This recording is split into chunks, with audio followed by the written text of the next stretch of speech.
God cheats. Hello Internet, I'm David and this is The Pursuit Blog. And there's a story in the Bible about a guy named Zacchaeus that I absolutely love. Zacchaeus was a wee little man and a wee little man was he. You ever heard that song? I love this story. Here's a guy who is a tax collector who's not particularly that great of a guy. Back then tax collectors were thought of worse than the way we think of them now. If the Roman government was requiring taxes on a person for $100, Zacchaeus would charge them $150 and skim the rest off the top and threaten to throw them in jail or sell their kids into slavery if they didn't pay.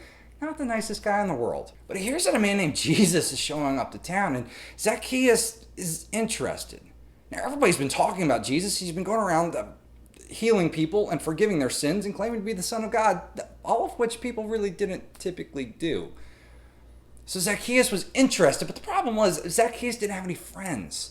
And when you don't have any friends and you're very short, he was a teeny tiny man, and back then people were rather short to begin with, so this guy was pretty small. But when you don't have any friends and you are short and there's a large crowd gathered around Jesus, there's a problem. You can't really see him. But Zacchaeus isn't an imbecile. He looks over and sees that there's a tree. So he climbs the tree because he wants to see Jesus. He wants to find out who this guy is. And here's the part of the story that I absolutely love. Jesus comes walking up, looks up into the tree, and says, "Zacchaeus, come down. I must go to your house today." There's two things I love about this interaction. One, Jesus calls the man by name. They've never met, but Jesus knows who he is. The second thing is Jesus says, "I must go to your house today." Not, "I should go to your house today. I'd like to come to your house today." Jesus says, "Come down. I must go to your house today." Why must Jesus must? I think that is the nature of God. Here is a man who is going out of his way to see who Jesus is. So it is in the nature of God that when we start looking for him, he shows up in our life. We have to give God the permission to be God for us.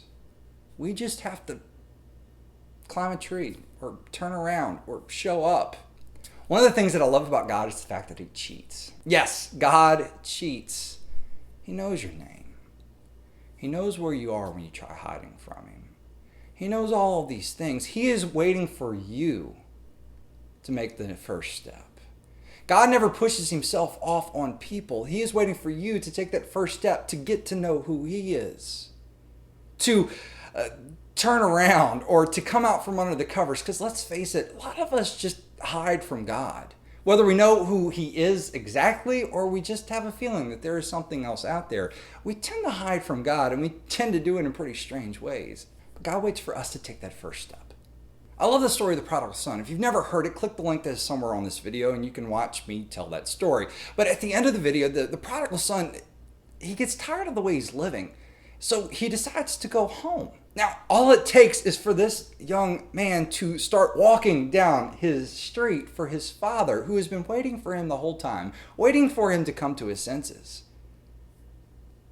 When the father sees his son walking down the street, the father runs to him, embraces him, and wants to restore him to the family. In the time Jesus tells this story, it would have been absurd for a father to run to his son, especially a wealthy man. But that is in the nature of God. We just have to take that first step, and God shows up. The rest of the story of Zacchaeus is that they go back to Zacchaeus' house, and Jesus spends time with him. And Zacchaeus is completely changed. He stands up in front of all of his business partners, and he says, "I am giving half of my money to the poor. And if I've stolen anything from anybody, I'm going to pay them back and 4 times that amount." And Jesus declares that salvation has come to this man's house. Jesus rubbed off on him. When we take that first step and God shows up, we're not the same anymore. God knows your name. He knows where you're hiding. And he's just waiting for you to call out to him, to take that first step, to climb the tree, to come out from under the covers, or wherever you are. Anyway, that's what I wanted to share with you today. Leave me your thoughts and comment or video response down below. Make sure you subscribe. I hope you have a great day. God bless.